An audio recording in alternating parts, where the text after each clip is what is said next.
Astaghfirullah. Bismillahirrahmanirrahim. Assalamualaikum warahmatullahi wabarakatuh. Alhamdulillah wassalatu wassalamu ala rasulillah wa ala alihi wa sahbihi wa wala hawla wa la quwwata illa billahi wa ba'd. Baik, kita lanjutkan kajian kita, masih membahas kitab Tauhid, dan kita masuk pada man tabarraka bi syajaratin aw hajarin wa nahwihima. Bab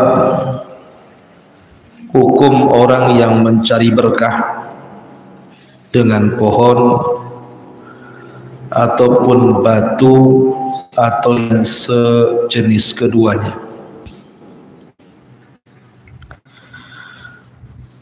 Kemudian mu'allif rahimahullahu ta'ala mencantumkan dua dalil.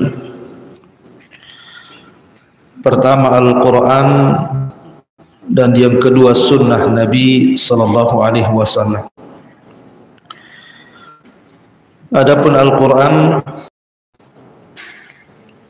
di sini mu'allif rahimahullahu ta'ala mencantumkan firman Allah subhanahu wa ta'ala, afara'aitum lata wal uzza wa nata thalithatal ukhra. Afara'aitum, bagaimana pendapat kalian tentang patung Lata dan juga Uzza. Lata dan Uzza ini adalah satu di antara sekian patung-patung yang disembah di zaman jahiliyah, dan patung yang paling tua adalah Hubal, dan Hubal diletakkan di dalam Ka'bah. Dan yang pertama kali membawa patung itu dari Syam ke Jazirah Arab adalah seorang laki-laki yang bernama Amr ibn Luhai. Amr ibn Luhai ini adalah satu dari sekian pembesar Bani Khuza'ah. Ketika berhasil mengalahkan suku Jurhum, Jurhum ini adalah kabilahnya Nabiullah Ismail alaihi salam, karena Ismail menikah dengan Jurhum. Dan ketika itu suku Jurhum masih menganut syariat Ibrahim. Tapi ketika Jurhum dikalahkan oleh Khuza'ah, kemudian muncul seorang laki-laki yang sangat disegani di Khuza'ah itu, namanya Amr ibn Luhai. Lah Amr ibn Luhai inilah yang menghapus agama Ibrahim. Ketika dia safar ke Syam,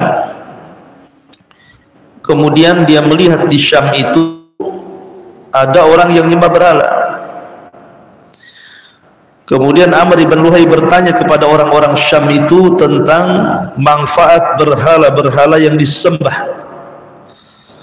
Maka sebagian ahli Syam mengatakan bahwa patung kami ini memiliki manfaat, salah satunya adalah bisa mendatangkan hujan. Ketika mendengar bahwa salah satu berhala itu bisa mendatangkan hujan, maka Amr ibn Luhai langsung cocok, karena memang di Mekah itu kondisinya sangat hajat kepada hujan, susah air. Akhirnya kemudian diambillah satu patung dengan keyakinan bisa mendatangkan hujan. Patung itu namanya Hubal. Itulah patung pertama yang dibawa oleh Amr ibn Luhai dari Syam kemudian ditenggerkan di Mekah, padahal di Mekah ketika itu belum ada berhala. Lah setelah kemudian patung Hubal inilah akhirnya dengan berlalunya waktu zaman, maka mulailah kemudian bermunculan berhala-berhala setelahnya. Muncullah Lata, Uzza, Manat, Nailah, kemudian As-Saf, dan berhala-berhala yang sangat banyak jumlahnya, ratusan bahkan ribuan berhala disembah oleh orang-orang jahiliyah. Itulah awal muawal, asal muasal kenapa orang Arab itu jadi penyembah berhala, karena yang membawa agama berhala itu adalah Amr ibnu Luhai. Makanya Nabi SAW bersabda, inni ra'aitu Amr ibn Luhai finnari yajurru am'a'ah. Aku melihat Amr ibn Luhai itu berada di neraka, terbesusnya, li'anna awwal man ghayyara dina Ibrahim, karena dia orang yang pertama kali merubah-rubah agama Ibrahim. Lah dengan tersebarnya berhala-berhala di Mekah, bahkan yang sangat miris adalah ada berhala namanya Saf dan Nailah. Saf dan Nailah. Saf dan Nailah ini dulu, nah itu perempuannya, Saf itu laki-lakinya. Saf dan Nailah ini wanita dan laki-laki yang saling mencintai, orang Yaman. Tetapi ketika hendak nikah, kedua orang tuanya tidak merestuinya, maka kecewalah dua sejoli ini. Akhirnya sepakat keduanya berjumpa di Ka'bah. Angkatlah keduanya dari Yaman menuju Mekah haji. Sampainya kemudian di Mekah, berjumpalah Nailah Saf ini. Niatnya sih ingin berdoa di situ supaya doanya dikabulkan dan dia ketika pulang kembali ke Yaman direstui pernikahannya. Tapi syaitan cerdas, ketika berjumpa di Ka'bah maka Saf dan pun berzinah di dalam Ka'bah. Naudzubillah. Inilah kisah orang yang pertama kali berzinah dalam Ka'bah, itu namanya Saf dan Nailah ini. Karena dia berzina dalam Ka'bah, Allah murka, maka Allah kutuk keduanya jadi patung. Jadi Allah Subhanahu wa ta'ala kutuk Saf dan Nailah ini menjadi patung. Maka sebagai ibrah bagaimana Ka'bah dilecehkan sehingga Allah kutuk keduanya jadi batu, maka orang-orang Arab pun kemudian meletakkan kedua berhala itu, dua batu yang jelmaan daripada Saf dan Nailah di Safa, satu diletakkan di Marwah. Maksudnya diletakkan di Safa dan Marwah itu biar orang-orang menjadikan pelajaran, siapapun yang melecehkan Ka'bah maka akan dikutuk seperti Saf dan Nailah, gitu maksudnya. Tetapi dengan berjalannya waktu dan zaman, bukannya dijadikan ilmu dan pelajaran, malah kemudian Saf dan Nailah ini berhalanya disembah oleh orang-orang jahil. Jadi orang yang dikutuk gara-gara zina dalam Ka'bah belakangan disembah, kan akalnya hilang orang-orang musyrik ini. Jadi ada Lata, ada Uzza, ada Manat, ada Hubal, ada Saf, ada Nailah, dan patung-patung yang lainnya. Lah salah satu keyakinan orang-orang jahiliyah itu terhadap patung-patung tersebut, mereka selalu mencari tabarruk, mencari berkah kepada patung Lata, Uzza, Manat, Hubal, Saf, Nailah dan yang lainnya dengan keyakinan bahwa berhala-berhala itu membawa kebaikan. Makanya di antara mereka kalau cari jodoh datang ke berhala meminta, kalau mau usaha datang ke berhala dan meminta, kalau mau sembuh dari penyakit datang ke berhala dan meminta, kalau menyembelih bernazar kepada berhala dan meminta, begitu seterusnya. Itulah orang jahiliyah itu, mereka menjadikan sebagian berhala yang terbuat dari bebatuan dan juga pohon itu dijadikan tempat mencari berkah. Makanya Allah Subhanahu wa taala singgung, afara'aitumul Lata wal Uzza. Adapun Lata sendiri adalah bentuk daripada, ataupun kenapa munculnya patung Lata. Lata itu diambil dari Lata yalutu, artinya orang yang mengadon roti. Karena ada seorang laki di zaman itu yang sangat dermawan. Apabila datang jemaah haji, maka akan melayani jemaah haji itu dengan memberi makan roti. Karena terkenal kebaikannya sudah beri makan orang jemaah haji dan memberi jemaah haji, maka orang itu pun disebut Lata. Yaitu artinya suka mengadon roti. Maka ketika meninggal, kemudian orang-orang supaya teringat dengan kebaikannya membuat berhala. Yang kemudian berhala itu dinamai dengan Lata. Lata ini dulunya orang soleh gitu ya, orang baik gitu ya. Dan ketika meninggal, orang-orang kemudian membentuk patung Lata dan menjadikannya berhala dan disembah kepada selain Allah Subhanahu wa taala, khususnya orang-orang Taif. Adapun kemudian Uzza, afara'aitumul Lata wal Uzza. Uzza ini juga berhala yang disembah oleh orang-orang Quraisy. Kalau Lata itu orang-orang Taif, kalau Uzza ini berhala yang disembah oleh orang-orang. Makanya Abu Sufyan ke perang, apa Abu Sufyan mengatakan di hadapan kaum muslimin? Lanal Uzza, bagi kami Uzza, walastum Uzza, dan kalian tidak punya Uzza, kata. Maka Nabi SAW bertanya di hadapan para sahabat, katakan kepada Abu Sufyan, Allahu maulana la maula lakum. Apa kami enggak punya Uzza, tapi kami punya Allah. Allah lah lindungi kami dan kalian tidak punya Allah, katanya. Dibalik sama Nabi. Artinya bahwa patung Uzza itu patung yang diagungkan orang-orang Quraisy, dan patung Lata itu patung yang diagungkan orang-orang Taif. Para muslim dimuliakan Allah Azza wa Jalla, sedikit saya jelaskan tentang kaedah-kaedah yang bicara tentang tabarruk, meletakkan sesuatu itu ada berkah dan bolehnya kita mengambil berkah.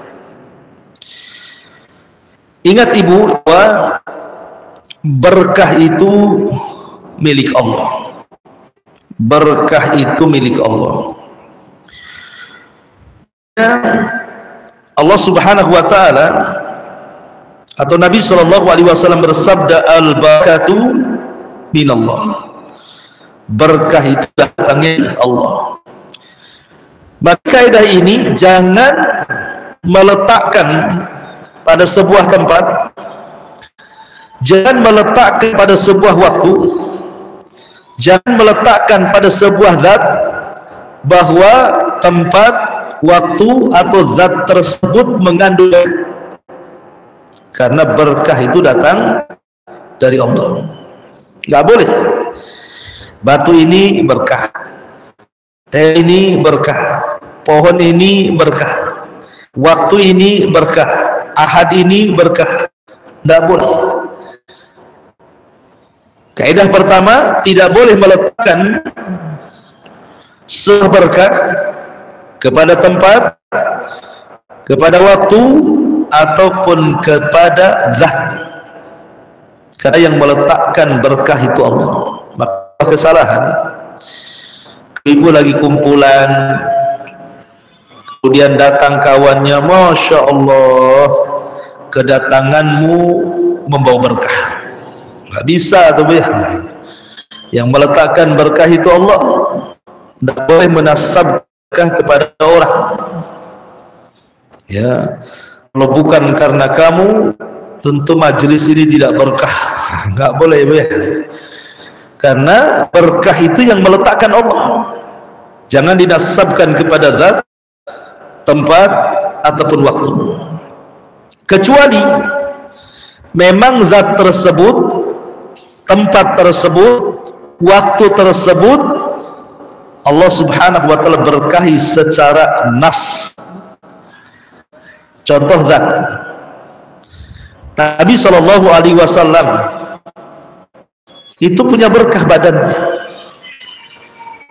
Hanya kalau jasad Nabi, maka akan berkah. Kalau Nabi SAW meludah, ludahnya ditangkap kemudian pusat, jadi berkah. Kalau Rasul mencabutnya, diambil rambutnya kemudian disimpan, jadi berkah. Kalau Nabi SAW berwudu, kemudian bekas wudunya kita pakai, berkah. Jadi Nabi SAW itu zatnya berkah, karena Allah yang telah memberkahi. Makanya ada seorang sahabat menceritakan bagaimana semasa jahiliyahnya keagungan Nabi SAW di mata para sahabatnya. Mengatakan, ya Allah, aku tidak lihat sahabat Nabi yang sangat mengagungkan Nabinya melebihi sahabat Rasul kepada Rasulnya. Apabila Rasul bicara, mereka tidak berani memandang. Apabila Nabi SAW meludah, maka ludahnya ditangkap kemudian dioles-oleskan ke badan. Apabila Nabi SAW berwudu, maka mereka hampir perang untuk mengambil sisa wudunya. Apabila Rasul mencukur rambut, maka diambil rambutnya kemudian disimpan dan dijadikan berkah.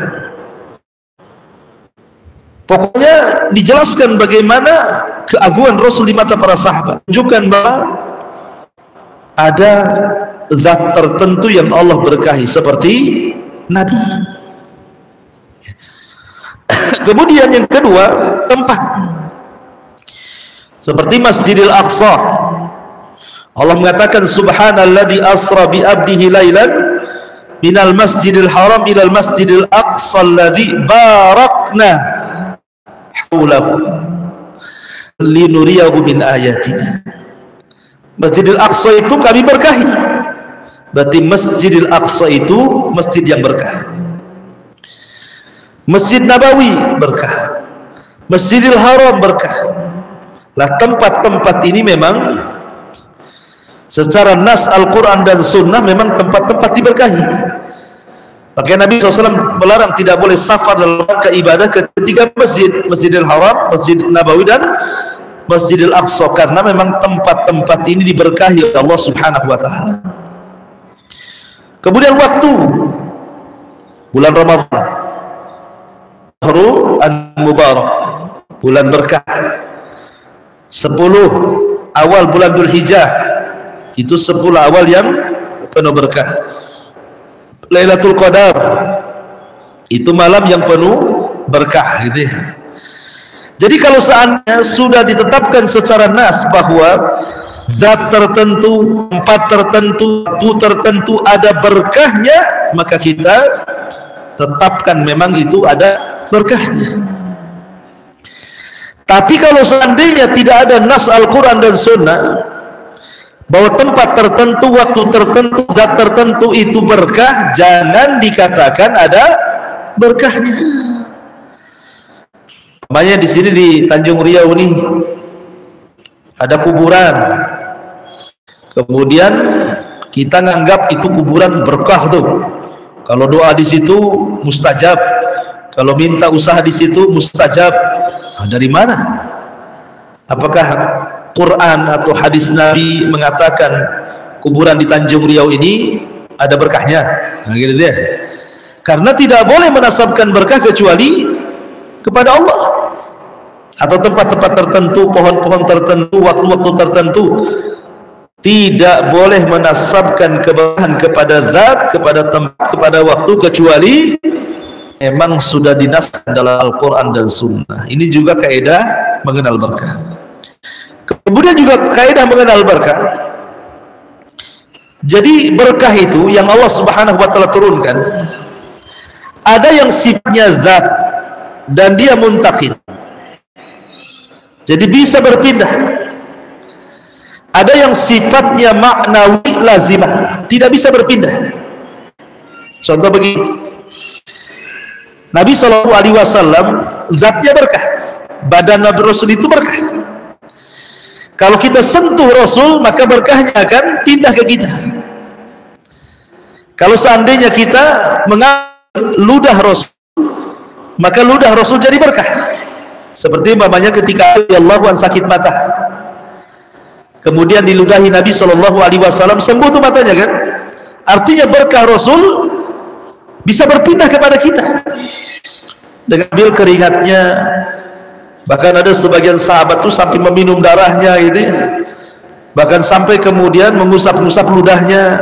Ya, karena berkahnya Rasul itu bisa berpindah. Itu namanya zat, berkah yang sifatnya zat dan bisa intikal berpindah. Tetapi ada yang sifatnya maknawi lazimah, bisa berpindah, seperti Abu Bakar. Abu Bakar itu berkahi keluarganya. Ketika Nabi SAW meminta untuk mencari cincin Aisyah yang hilang di padang pasir, akhirnya para sahabat mencari cincin yang hilang itu. Sahabat marah karena sudah mendekati waktu zuhur, diperintah pula cari cincin. Akhirnya mereka bingung dengan sholat yang telah sampai, nggak ada air wudhu. Dari sini turunlah surah Tayammum. Sebab keluarga Abu Bakar lah jadi ada tayamum. Kata Rasul, apa ini kau adalah. Tetapi keberkahan Abu Bakar tidak bisa berpindah seperti yang Nabi SAW lakukan. Kalau Rasul kan berpindah. Kalau Rasul meludah ditangkap, diusap, jadi pindah berkahnya. Kalau Rasul SAW kemudian dicukur rambutnya, pada sibuk ngambil rambutnya karena bisa pindah berkahnya. Tapi Abu Bakar tidak. Tidak ada orang yang mengambil ludah Abu Bakar. Tidak ada orang yang mengambil rambut Abu Bakar. Tidak ada orang yang mengambil pakaian Abu Bakar. Kenapa? Karena beda. Kalau Nabi itu berkahnya zatiyah muntakil, secara zat dan bisa berpindah. Tetapi kalau berkahnya Abu Bakar itu maknawiyah lazimah, berkah maknawi dan lazimah menetap kepada Abu Bakar saja dan tidak kepada orang lain. Ya. Jadi dari sini kita tahu bahwa berkah, mencari berkah itu ada dua. Jadi barokah itu ada dua. Ada zatiyah mukilah, ada maknawiyah lazimah. Ada sifatnya zat bisa berpindah, ada sifatnya maknawi tidak bisa berpindah. Contoh Hajar Aswad dulu. Ibu datang ke Mekah, kemudian tawaf. Di situ kan disunahkan mengusap Hajar Aswad. Pertanyaannya, apakah berkah Hajar Aswad itu zatiyah muntakilah? Artinya zatnya berkah dan bisa berpindah berkahnya kepada yang mengusapnya, ataukah maknawiyah lazimah, berkahnya hanya maknawi saja dan tidak bisa berpindah? Maka kita katakan bahwa Hajar Aswad itu berkahnya maknawiyah lazimah, dia tidak bisa berpindah.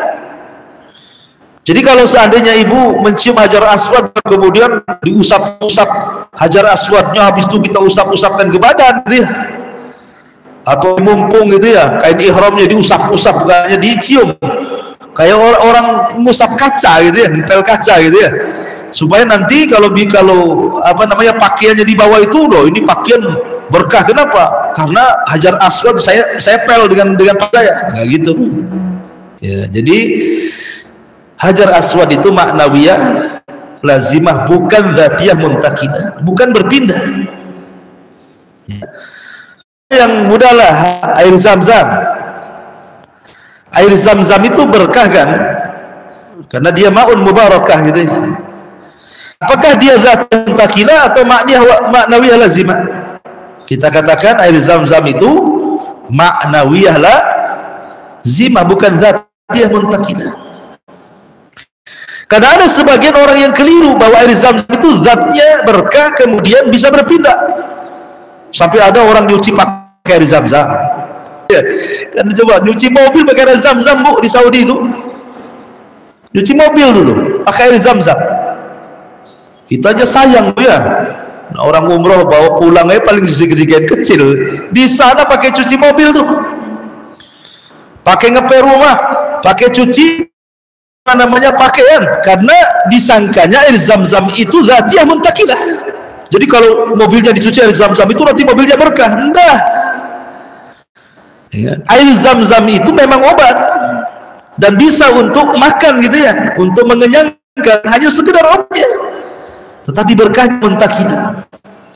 Karena Nabi SAW tidak menyarankan kalau datang air Zam-Zam, kalau anak lagi sakit kita usap-usapkan ke badannya. Atau kalau seandainya warungnya sepi gitu ya, kita semprot-semprot warungnya dengan air Zam-Zam biar laris gitu ya. Atau caleg mau nyalek gitu ya, dia akhirnya dibandingin air Zam-Zam. Mana ada, ini bukan dzatiyah muntakilah ya. Air Zam-Zam itu barokahnya ma'wiyah lah. Bisa dipahami Bu ya? Ya. Paham nggak paham, dengarin aja lah. Intinya bahwa berkah itu tidak sembarang meletakkan. Bahkan yang sudah jelas-jelas saja benda itu berkah, belum tentu bisa dipindahkan berkahnya gitu ya. Nah, sekarang umpamanya nih Maqam Ibrahim, kan ada tuh orang habis tawaf, orang Maqam Ibrahim itu tidak ada sunnahnya mencium Maqam Ibrahim, Bu. Ini ada yang dicium-cium Maqam Ibrahim, dilap-lap, ngapain? Wangi Ustadz. Ya memang dikasih minyak wangi memang sama orang Arab. Tetapi kan nggak ada berkah di situ. Lah ini yang sudah jelas-jelas berkah. Nah, kita kiaskan kepada yang belum jelas. Contoh sebagian orang, maaf, datang ke kuburan keramat begitu kan. Karena kuburan orang-orang, pertanyaannya, kuburan itu ada nasnya nggak diberkahi? Satu. Kalau memang diberkahi, berkahnya dzatiyah muntakilah atau nawiyah lazimah? Bisa berpindah kepada orang lain ataukah tidak bisa berpindah, hanya berkah tempatnya saja? Ini harus dijawab supaya orang-orang yang datang berkubur itu tidak salah niat. Memang ziarah punahkan dalam Islam itu betul, tetapi bukan kemudian dijadikan ajang kesyirikan. Meminta itu, mau nyalek datang ke kuburan biar jadi, orang mau usaha ke kuburan biar laris, orang mau bangun rumah ke kuburan biar tidak roboh, macam. Nah, itu sudah lain lagi ceritanya. Maka Rasul kan, idza ra'alta fas'alillah wa idza sta'anta fasta'in billah. Kalau seandainya meminta, mintalah kepada Allah. Kalau seandainya meminta pertolongan, mintalah pertolongan kepada Allah Subhanahu wa taala. Perhatikan hadis Abi Waqid Al-Laythi di sini. An Abi Waqid Al-Laythi radhiyallahu anhu qala, kharajna ma'a Rasulillah sallallahu alaihi wasallam ila Hunain wa nahnu hudatsau ahdi bi kufrin walil musyrikina sidratu kufuna inha wa yanutuna biha aslihatahum yuqalu laha dhata anwat famararna bi sidratin faqulna ya Rasulullah ij'al lana dhata anwat kama lahum dhatu anwat. Faqala Rasulullah sallallahu alaihi wasallam Allahu akbar innaha sunan. Qultum walladhi nafsi biyadihi kama qalat banu Israil Musa ij'al lana ilahan kama lahum aliha qala innakum qaumun tajhalun la tarkabanna sanana man kana qablakum rawahu Tirmidzi wa sahahahu. Dari Abi Waqid Al-Laitsi radhiyallahu anhu, Rasul dalam perang, ingat perang Hunain itu perang yang berbeda. Biasa kalau perang lain tentara Nabi sedikit, tentara musuh banyak. Dalam perang Hunain kebalik, tentara kaum muslimin banyak, tentara musuh sedikit. Tapi di awal peperangan kalah, tetapi di akhir peperangan menang. Jadi kata Abi Waqid Al-Laitsi, kami ini keluar bersama Rasul menuju perang Hunain. Lah di antara pasukan itu ada yang baru masuk Islam, belum lama Islamannya dekat kekufurannya, artinya baru masuk Islam, baru berniat ikut tergabung dalam perang. Sehingga karena kurang kuat akidahnya, karena baru masuk Islam, kokoh itu akidahnya ya. Akhirnya apa yang terjadi? Sementara orang-orang musyrik itu memiliki sidrah, pohon bidara. Pohon bidara orang musyrik itu dahulu para sahabat sebelum bertobat dan masuk Islam itu biasa mengkeramatkan pohon itu. Pokoknya pohon keramat pohon itu. Kayak dulu lah zaman saya kecil-kecil itu, kalau di Jawa Barat pohon beringin yang paling gede, yang janggutnya sudah lebat, oh itu paling keramat tuh, paling menakutkan. Makin gede makin lebat ya kan janggutnya itu, itu paling keramat tuh. Apalagi tempatnya di pinggir-pinggir tebing gitu ya, itu makin dikeramatkan tuh. Atau terkadang juga banyak di alun-alun biasanya di sana itu. Jadi orang-orang musyrik itu punya bidara yang besar dikeramatkan tuh. Dulu mereka suka itikaf di situ, ataupun mereka mencari berkah tabaruk dengan meletakkan pedang-pedang senjata ditaruh di situ gitu ya. Beberapa hari dibiarkan pedangnya di situ, kemudian yang mau perang ambil dengan keinginan telah tersusupi ke dari itu kepada pedangnya. Dan pohon itu disebut Zatu Anwar. Maka ketika sahabat perang Hunain lewat pula lah di pohon itu, pohon yang dulu itu mereka keramatkan, mereka ambil berkahnya. Setelah masuk Islam mereka tidak pernah lewat pohon itu, rupanya lewat pula di pohon itu. Nah sebagian sahabat yang masih lemah imannya, lemah akidahnya, tiba nyeletuk kepada Nabi, buatkanlah untuk kami pohon macam itu, buatkanlah untuk kami pohon macam itu supaya kami juga bisa mengambil berkah dari pohon itu. Maka Rasul marah dan mengatakan, Allahu Akbar, Allahu Akbar, ini tata cara umat sebelum kalian. Kultum walladhi nafsi biyadih, kalian katakan demi zat yang jiwaku berada di tangannya, ucapan kalian persis seperti ucapan Bani Israil kepada Musa ketika mereka diseberangkan dan mata-mata mereka memandang Fir'aun ditenggelamkan. Tiba-tiba Bani Israil ini lewat di sebuah perkampungan penyembah berhala patung anak sapi. Diingatkan pula dengan berhala patung anak sapi yang mereka biasa sembah di Mesir. Tiba-tiba orang-orang jahil Bani Israil nyetok kepada Nabi Musa, ij'al lana ilahan kama lahum aliha. Ya Musa, jadikanlah patung anak sapi jaya itulah, katanya, biar kami bisa sembah juga. Maka Musa dan mengatakan, innakum qaumun tajhalun, kalian ini kaum jahil, sungguh kalian akan mengikuti tata cara sebelum kalian. Lihat Rasul murka karena menganggap Zatu Anwar ataupun pohon bidara yang dulu di zaman jahiliyah dijadikan berkah, sahabat minta lagi untuk dijadikan berkah. Rasul marah karena sekali lagi berkah itu datang dari Allah. Tidak boleh seseorang meletakkan berkah tanpa ada nas yang syar'i, dan tidak boleh memindahkan sebuah berkah dari sebuah zat kecuali berdasarkan nas yang syar'i.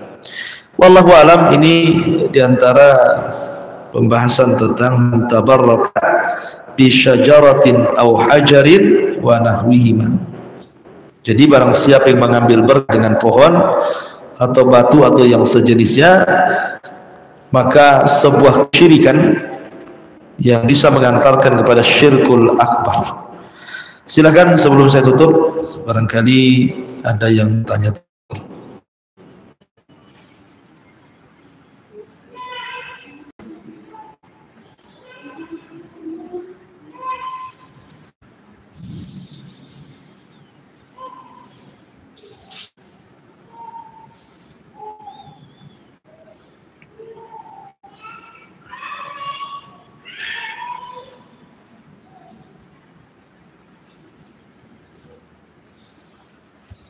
Oke,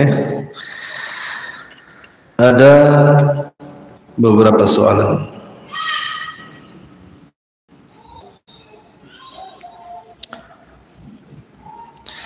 Bismillah Ustadz, manakah yang lebih tersampaikan kepada kerabat yang sudah meninggal, sedekah mengatasnamakan almarhum,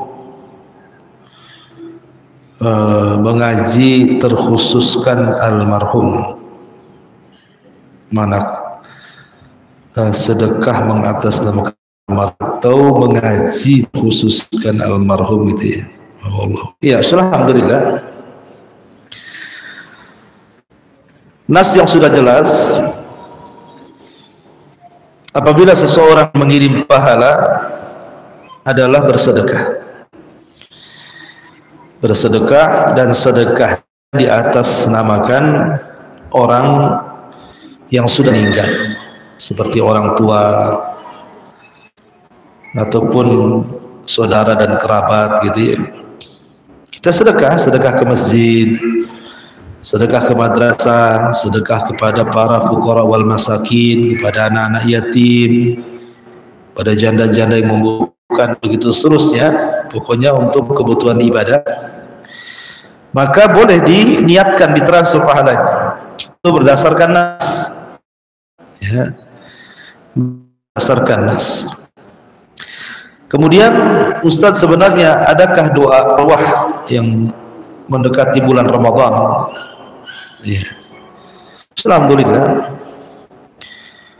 bulan sebelum Ramadan disebut bulan Sya'ban, dan bulan Sya'ban itu bulan yang terjepit antara bulan mulia. Rajab bulan mulia, Ramadan bulan mulia, Sya'ban itu kan bulan mulia. Artinya bahwa Sya'ban ini bulan yang terjepit di antara dua bulan mulia, sehingga banyak dilupakan. Ada keutamaan di bulan Sya'ban itu. Apa keutamaannya?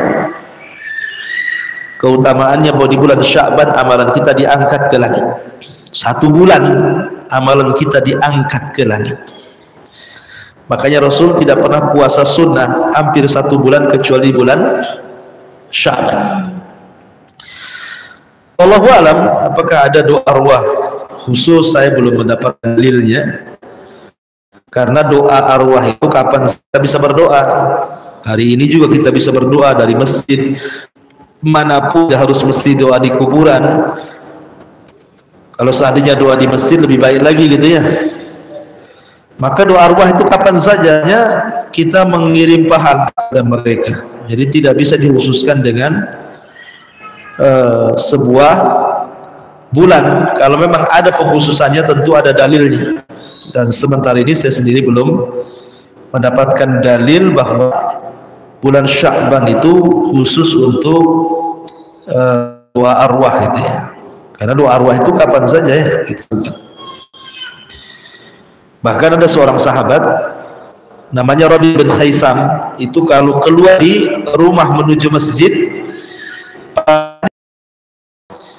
apabila ada hal-hal yang bisa membahayakan kaum muslimin seperti paku, beling, mungkin jam kita sekarang atau duri gitu ya, maka diambilnya kemudian dikatakan, ya Allah, kalau dalam membuang duri-duri dan paku-paku ini ada pahalanya, aku transfer kepada orang tua yang sudah meninggal. Lihat, begitu saya bisa mentransfer pahala kan ya. Wallahu a'lam. Kemudian bismillah Ustaz, bolehkah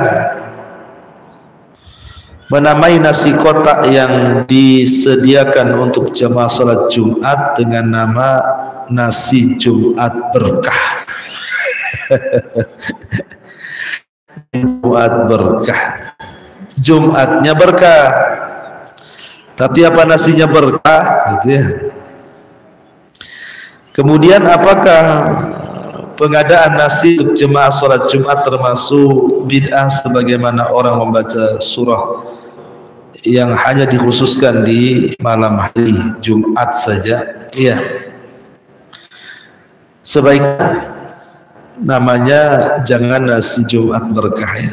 Khawatirkan bahasa-bahasa ini menisbatkan sebuah ikan berkahnya ini sifat ke Jumatnya atau sifat ke nasinya ini. Kan nasi Jumat berkah, Jumatnya yang berkah atau nasinya? Ya kalau Jumatnya ya memang Jumat berkah ya nggak apa-apa ya, namanya Jumat kan, hari Jumat kan memang hari berkah bagi kaum muslimin dan ulama muslimin. Tapi kalau sifat berkah ini balik ke nasi, ini hebat sekali ya. Kalau betul-betul berkah mungkin satu kota Batam pesan sama ini yang jual nih kan. Nah, jadi ya kalau Jumat yang berkah nggak apa-apa, tapi kalau nasinya jangan. Ada tentang pengadaan nasi di hari Jumat secara umum sedekah itu baik, tapi menghususkan itu yang tak boleh sebenarnya. Menghususkan itu yang tak boleh. Menghususkan mengasih makan di hari Jumat, di hari lain tak dikasih gitu ya. Itu namanya menghususkan, harus ada dalilnya. Secara umum sedekahnya baik, tidak ada masalah. Ya, secara umum sedekahnya baik karena sedekah ngasih makan itu berpahala. Tapi kalau sudah mencakup kaifiyah caranya, dilazimkan apa namanya harus di hari Jumat, ini pun harus ada dalilnya. Sebaiknya di hari Jumat juga ada nasi, di hari lain pun ada nasi gitu ya. Jadi tidak boleh dilazimkan supaya tidak terjerumus kepada perbuatan yang tidak dicontohkan. Tapi secara umum sedekah nggak apa-apa. Karena orang yang sedekah tidak satu orang, ya bukan melazimkan satu orang hari Jumat dia tiap Jumat kan, mesti kan lain-lain orang gitu ya, lain-lain orang. Jadi melazimkannya itu yang kemudian jadi permasalahan. Allahu a'lam. Tetapi secara umum sedekahnya nggak masalah, tapi jangan dilazimkan. Ya. Taib. Bolehkah kita memasang kawat gigi pada anak yang kondisi giginya sedikit tongos akibat kesalahan memberikan kompeng? Iya. Lihat Bu, kalau ibu makan nasinya keluar dari gigi-gigi itu, nggak apa-apa.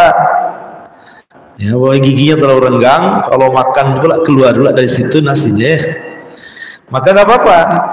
Tapi kalau seandainya sudah rapi, ya bengkok-bengkok sedikit, wajar ya. Artinya 90% atau 75% dah bagus gigi itu, maka tidak boleh mengikir gigi itu. Mengikir gigi nggak boleh, kecuali untuk kesehatan. Contohnya tadi, giginya agak songong ke depan atau renggang jauh gitu ya, sehingga dirapatkan supaya normal. Nah, nggak apa-apa kalau untuk kesehatan. Tapi kalau untuk kecantikan tidak boleh. Seperti yang sekarang ma'ruf kan dibehel-behel orang tuh, apain dibehel itu? Ya, kawat-kawat itu, senyum pun tak cantik itu, senyum kawat. Wallahu a'lam. Bagaimana meminta keberkahan dari doa orang tua? Ya mintalah keikhlasannya orang tua agar mendoakan anaknya. Berbuat baik kepada orang tua pasti ikhlas mendoakan anaknya. Tapi kalau kita berbuat jahat kepada orang tua tidak ikhlas mendoakannya. Maka ambil hati orang tua supaya doanya ikhlas kepada anaknya dan jadi ya. Wallahu a'lam. Saya bisa kira cukup. Subhanakallahumma bihamdika asyhadu an la ilaha illa anta astaghfiruka wa atubu ilaik. Allahu ta'ala. Assalamualaikum warahmatullahi wabarakatuh.